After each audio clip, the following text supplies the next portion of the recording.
Iran ও উত্তর কোরিয়ার সম্পর্ক দীর্ঘদিনের। দুদেশই চলছে মার্কিন বিরোধী নীতি নিয়ে। এবার যুক্তরাষ্ট্র সহ পশ্চিমা দেশগুলোর বিরুদ্ধে জোট বাঁধতে যাচ্ছে তেহরান ও পিয়ংইয়ং। চলমান ভূ রাজনৈতিক পরিস্থিতিতে এই জোট নিয়ে বেশ শঙ্কিত নেটো সহ পশ্চিমা বিশ্ব। পশ্চিমাদের কেন এই শঙ্কা? বিস্তারিত শেখ ফরিদের রিপোর্টে।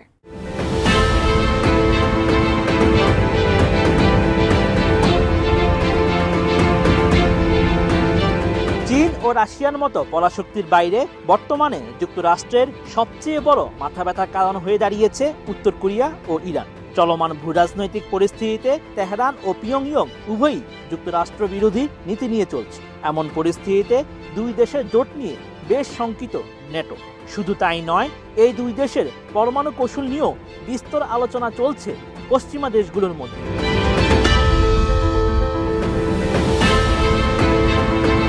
জার্মান সংবাদ মাধ্যম ডয়েচে ভেলে জানায়, বিশ্ব রাজনীতিতে মার্কিন প্রভাব মোকাবেলায় নিজেদের মধ্যে পরমাণু ও ড্রোন বিষয়ক তথ্য বিনিময় করতে পারে ইরান ও উত্তর কোরিয়া। পাশাপাশি বিশ্ব রাজনীতিতে নিজেকে প্রাসঙ্গিক করে তুলতে রাশিয়া ও চীনের বাইরে নতুন মিত্র খুঁজছে উত্তর কোরিয়া।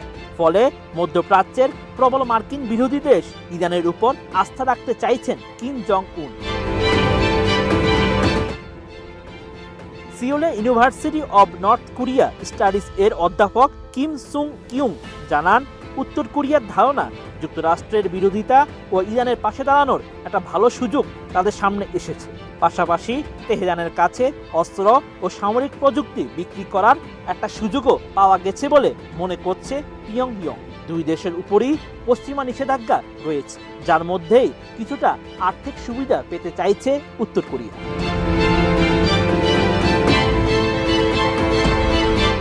ভীষণ নিয়ে এলো ফুলঝুরি মেগা অফার সিজন 6। এই অফারে ফ্রিজ কিনলেই পাচ্ছেন নিশ্চিত 12 সেটের আকর্ষণীয় গিফট বক্স একদম ফ্রি। বিশ্লেষকদের ধারণা, উত্তর কোরিয়া বর্তমানে যেসব দেশকে গুরুত্ব দিচ্ছে যারা সামরিক ও আর্থিক দিক দিয়ে তাদের সাহায্য করবে, তারা একে অন্যকে রাজনৈতিক ও কূটনৈতিক সাহায্য দেবে। এর আগেও ইরানকে পরমাণু প্রযুক্তি দিয়েছে উত্তর কোরিয়া। এদিকে সমর বিশেষজ্ঞরা বলছেন, উত্তর কোরিয়া নিজেরা যেসব অস্ত্র তৈরি করেছে তা ইরানকে দিতে পারে। এমনকি পরমাণু পরীক্ষা থেকে শুরু করে মহাকাশ প্রযুক্তিও তেহরানকে দিতে পারে। এছাড়া দুই দেশেই ড্রোন প্রযুক্তি নিয়ে বেশ উৎসাহী।